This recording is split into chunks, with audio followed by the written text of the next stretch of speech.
Alden, geh doch mal zur Jama, an der Jama schön mit der Matchrute auf Lachse angeln. Soll super laufen.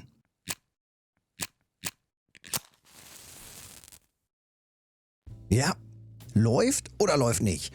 Ich stand jetzt die vorherigen Abendstunden, die Nacht über war natürlich so gut wie nichts. 1, 2 Lennox sind reingegangen und bis jetzt sieht es schon mal gar nicht so schlecht aus. Der Spot, der momentan auch im Discord schon gepostet wurde, zuletzt vom Milo, lief bei mir nicht so. Ich habe allerdings auch noch nicht ganz so viel Zeit da verbracht. Vielleicht muss ich da noch mal ein bisschen weiter auswerfen. Der eine Spot, das ist auf 205 und dann auf 35 Meter Entfernung. Da muss ich vielleicht doch noch mal ein bisschen mehr rumprobieren. Und da habe ich mir gedacht, ach komm Alter, hier auf entspannt und für nebenbei gehst du doch einfach mal an die Stelle, die halt immer mal wieder gut läuft und wo ich mich eben auch hinstellen kann auf, naja, nicht so stressig. Was halt an dem 205er Spot ein bisschen schwierig ist, man wirft eben auf 35 Meter weit aus und dann hast du da eben auch die Strömung und musst gerade mit 2, 3 Routen gleichzeitig, musst natürlich gucken, dass du die 35 Meter die ganze Zeit einkurbelst wieder und dann treibt das Ganze vielleicht noch 20 Meter weiter. Das heißt, du musst dann 55 Meter einkurbeln. Das ist natürlich ein übelstes Geraffel. Und wenn ich mir das jetzt hier anschaue, ist das doch gar nicht so verkehrt für einen Spot, wo ich halt jetzt gerade mal so auf 9 oder sagen wir mal zwischen 8 und 10 Metern einen Schnurclip gesetzt habe. Schön auf entspannt. Schnurclip, zack, rauswerfen und dann warten, bis der Biss kommt. Und wenn man das Ganze auch noch ein bisschen aktiver machen will, könnte man ja immer noch sagen, okay, ich mache jetzt hier mit Treibangeln das Ganze. Oder ich gehe jetzt hier vielleicht nochmal feiner rein. Next, der Lennox. Und so weiter und so weiter. Also man kann das natürlich auch variieren. Wie jetzt hier gerade. Also rein mit Clip. Rein, aber hier allerdings in die Strömung und dann treiben lassen. Oder man wirft das Ganze mal ein bisschen weiter raus. So in Richtung 15 Meter lässt man es vielleicht treiben. Das ist vielleicht auch noch okay. Aber 35 Meter an der Jama und dann mit treiben lassen. Boah, nö, ey. Das ist mir einfach ein bisschen zu weit und dafür kurbelt man sich einfach in den heißen. Nee. Eine andere Möglichkeit wäre das Ganze hier an der Stelle jetzt natürlich noch mit Bolognese.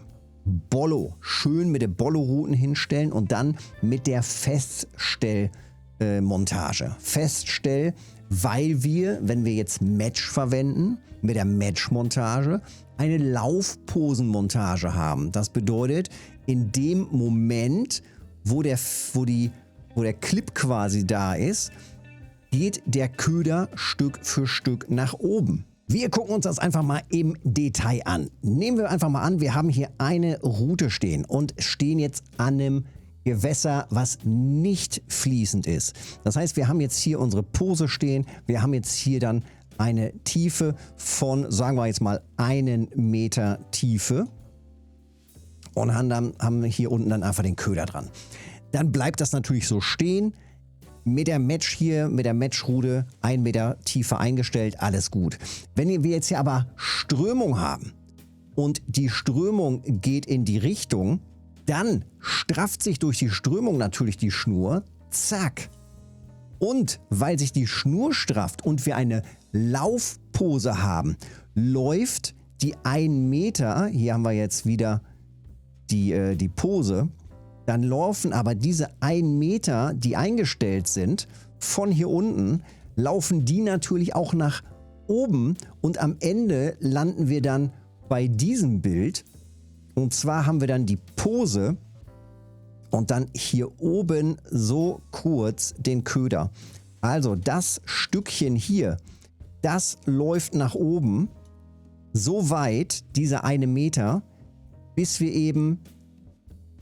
es nicht mehr weitergeht, bis zum Blei sozusagen, bis es halt nicht mehr weitergeht, zack, bis da oben hin. Und das heißt, bei der Laufpose haben wir das einfach so eingestellt oder durch die Laufpose ist es einfach so, sobald wir hier einen Schnurclip drin haben, geht das bis in den Schnurclip, geht dann aber noch die Tiefe, die wir eingestellt haben, noch mal ein Stückchen weiter und wir landen quasi mit dem Köder an der Oberfläche und nicht mehr auf 1,50 Meter.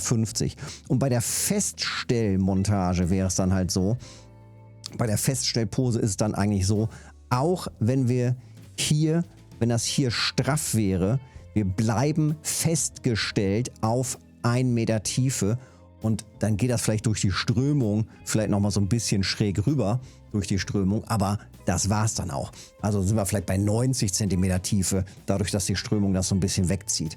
Oder wenn es auch 80 sind, aber irgendwie geht es dann halt so irgendwie weiter.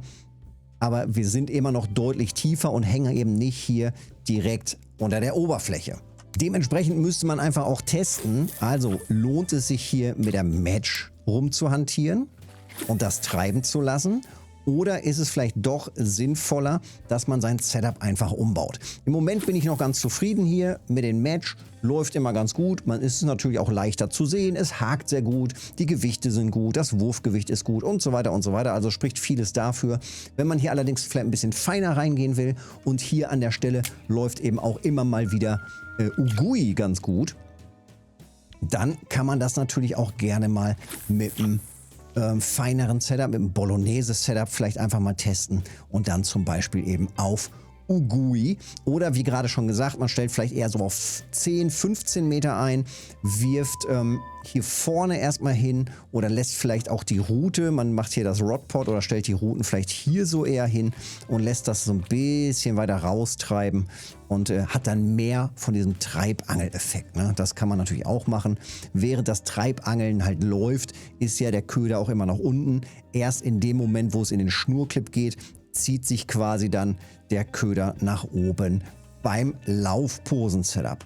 Ja, so viel dazu. Was sehen wir hier? Wir haben ganz unterschiedliche Köder jetzt hier gerade, Fische hier gerade, die auf unterschiedliche Köder beißen. Viel eben hier auch mit dem Lennox und ähnliche Kandidaten. Masu, Brachymystax, also verschiedene Kandidaten, japanischer Saibling auch mit dabei. Recht unterschiedlich das Ganze. Wie gesagt, einige Masus auch mit dabei und ich muss sagen, im Moment schmeckt's. Die Stelle, wer es noch nicht direkt erkannt hat, die klassische Stelle, eine meiner liebsten Stellen hier fürs Posenangeln. Also hier geht immer einiges, einfach weil es eben auch hier perfekt einfach ist fürs Posenangeln. Hoppala, da piepst es schon wieder. Es ist einfach perfekt fürs Posenangeln, weil wir eben hier so ein bisschen rausragen. So ein bisschen hoppala, da mal ein bisschen weiter werfen. So ein bisschen rausragen in die Strömung rein. Und eigentlich von hier hinten aus geht ja die Strömung quasi schon, wir stehen ja hier schon direkt im Wasser, ne? Das heißt, wenn wir von hier quasi, wir sind ja hier quasi mit der Strömung schon im Wasser, das geht halt so geradeaus durch. Einfach perfekt. Einfach perfekt. Und dementsprechend kann man sich hier einfach so gut hinstellen, locker auswerfen. Die Routen müssen gar nicht so ganz lang sein. Und dann läuft das Ganze. Ja, wir gucken noch mal kurz in die Setups hier rein. Halt. Ne, und der ist wieder los. Wir gucken noch mal eben kurz rein. Das Setup, man sieht es glaube ich schon. Ich bin hier komplett mit 13,8 Kilo Fluorocarbon. 1er Haken. Passt bisher ganz gut.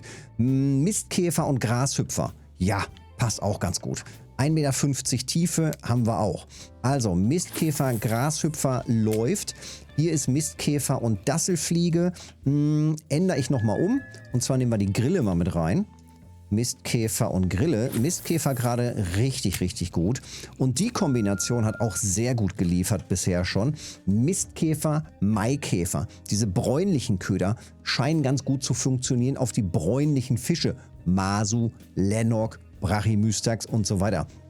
Also das scheint ganz gut zu gehen. Vielleicht kann man das sogar nochmal umändern. Wisst ihr was? Wie wäre es hier mal mit der Kombi? Grille und Maikäfer. Vielleicht triggert das ja auch nochmal ein bisschen mehr. Ja, so viel dazu. Kohlemäßig muss ich glaube ich gar nicht viel zu sagen. Guck mal hier alleine der 3,9 Kilo Silberlachs. Richtig schön auf Mistkäfer und Grashüpfer in Kombination. Sensationell das Teil. Richtig, richtig schön. Also, da sind ein paar gute Brocken dabei.